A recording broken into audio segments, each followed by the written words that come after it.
Picture this. Do you like taking photos of yourself, your family, your friends, or generally people? Today we're going to talk about one small little thing to help you understand light to make you and your friends look more beautiful in your photos. Let's get into it.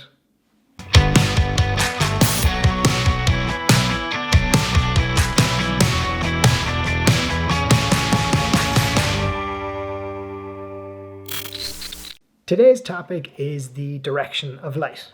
And to show you what I'm talking about, I'm going to use a few examples of photos that I went out and took recently so you can get a good idea of what we're going to explain today. So this first photo that we're looking at is a photo of me outside and the sun is shining directly down onto my face. It's not very flattering.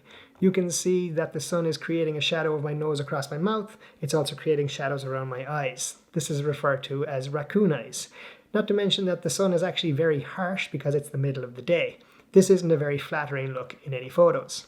However, if we simply move the subject around and start shooting with the sun behind our subject, you can see that there's more colors available in this photo. You can get a better sense of who the subject is, and there's no harsh light on my face.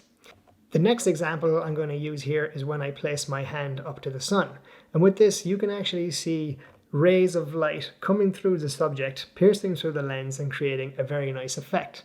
So by simply moving your subject around the sun, moving your subject around the light, you can create much better effects. Now, moving on, if you actually take your subject out of the light and put them into the shade, which is what I did in this example, I'm just standing underneath a tree, you can see that the colors, the color of my jacket, the color of my face, they're a bit more vibrant.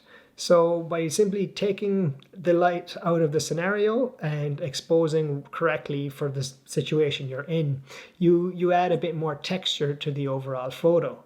So paying attention to the light, where is it, what direction is it going, and how is it landing on your subject is one great little trick you can use to make sure that your subject just looks a little bit better in the photo. And then the last example I wanted to use is using an object that I found out in the forest. So this very first example is of a pine cone that had fallen off a tree. And I placed the pine cone in direct sunlight. So you can see that there's pretty ugly shadows of the pine cone being cast across itself.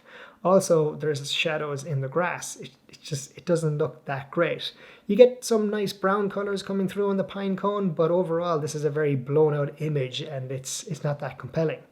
However, if I pick up that pine cone and move it into the shade and take the photo again, now this effect is a bit more flattering on the pine cone. Even the blades of grass, the color of green there looks a bit better. So by paying attention to where the sun is, where it is in relation to your subject, is that light very harsh? Is it casting a shadow on your subject? You can start to understand how to use the sun to your advantage. You can make your subject look more flattering. And understanding where to place your subject with the rays of the light coming through, this is a technique that a lot of photographers like to use, is shooting into the light instead of the light being right down on your subject.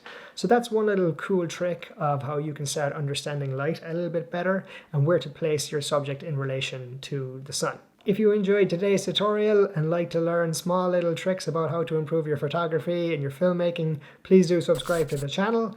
Make sure you turn on the notification button so you get notified every time I upload a new video. I want to update this channel as much as I can, and I will see you in the next video. Thanks.